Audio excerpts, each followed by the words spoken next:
تاریخ ہندوستان ایک طویل تاریخ ہے جس میں کئی کردار گزرے ہیں۔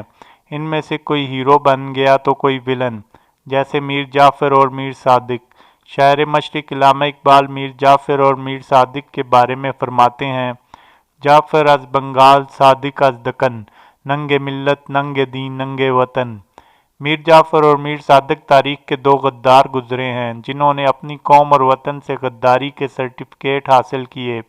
اس لیے آج کل کی سیاست میں جب کسی کو غدار ٹھہرایا جاتا ہے تو اس کو میر جعفر اور میر صادق کے القابات دیے جاتے ہیں، جبکہ خود کو ٹیپو سلطان سمجھا جاتا ہے۔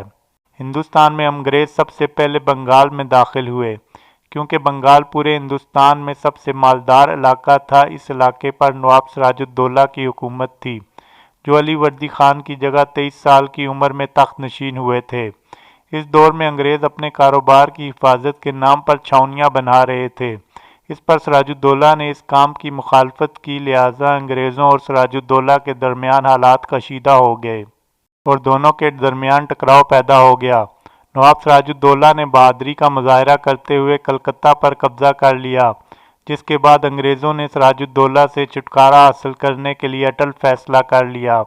انہوں نے ہر بس استعمال کرتے ہوئے آخر میں نواب سراج الدولہ کے سپہ سالار میر جعفر کو خرید لیا اور ان سے وعدہ کیا کہ اگر آپ ہمارے ساتھ نواب کو ہٹانے میں مدد کریں تو ہم آپ کو بنگال کا حکمران بنا دیں گے۔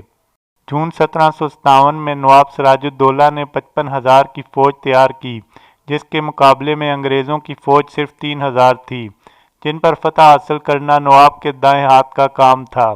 تب میر جعفر کی غداری کام آئی اور 35,000 پیادہ فوج اور 15,000 گھڑ سواروں پر مشتمل دستے منصوبے کے تحت میر جعفر کی ہدایت کے مطابق جنگ سے منہ موڑ گئے۔ نواب سراج الدولہ کو بری طرح شکست ہوئی اور گرفتار ہوئے۔ بعد میں میر جعفر کے بیٹے نے انہیں قتل کر دیا۔ میر جعفر کو بنگال کا حکمران بنا دیا گیا، لیکن اپنی امیدیں پوری نہ ہونے پر انگریزوں نے انہیں اقتدار سے ہٹا دیا اور بنگال ہندوستان کا پہلا علاقہ بنا جو ڈائریکٹ کمپنی رول میں آ گیا۔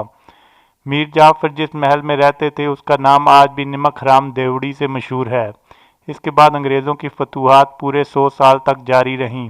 اس پورے دور میں ایک ایسا شخص بھی تھا جنہوں نے ہر محاذ پر انگریزوں کا مقابلہ کیا، جس کا نام ٹیپو سلطان تھا۔ وہ ہندوستان کی ریاست میسور کا حکمران تھا۔ ریاست میسور نے انگریزوں کے خلاف 4 جنگیں لڑی، جن میں سے 3 ٹیپو سلطان کے دور میں لڑی گئیں۔ ایک جنگ میں ٹیپو سلطان کو زبردست کامیابی حاصل ہوئی جس نے انگریزوں کو معاہدے کرنے پر مجبور کیا، لیکن دوسری جنگ میں شکست کھائی اور آدھی سے زیادہ ریاست انگریزوں اور دوسرے مخالفین کے ہاتھوں میں چلی گئی۔ تیسری اور آخری جنگ فیصلہ کن تھی جس میں انگریزوں کے ساتھ مسلمان بھی ٹیپو سلطان کے خلاف تھے۔ ٹیپو سلطان مئی 1799 میں دشمن سے لڑتے ہوئے شہید ہو گئے۔ ٹیپو سلطان کی شکست میں بنیادی کردار اپنے وزیر میر صادق کا تھا، کیونکہ انگریز ٹیپو سلطان کو اپنے لیے بڑا خطرہ سمجھتے تھے، لہٰذا انہوں نے اپنا وہی پرانا حربہ استعمال کیا جسے سراج الدولہ کے خلاف میر جعفر کو لایا گیا تھا، اسی طرح ٹیپو سلطان کے خلاف میر صادق کو لایا گیا۔ انگریزوں نے میر صادق کے مشورے سے مخصوص مقامات اور علاقوں پر حملے کیے اور میسور اور بنگلور پر قبضہ کر لیا۔ جب ٹیپو سلطان کے وفاداروں کو پتہ چلا تو انہوں نے میر صادق کو قتل کر دیا۔ ہندوستان کی تباہی میں جہاں نااہل حکمرانوں کا ہاتھ تھا، وہیں کسی حد تک میر جعفر اور میر صادق جیسے غداروں کے کردار بھی شامل تھے۔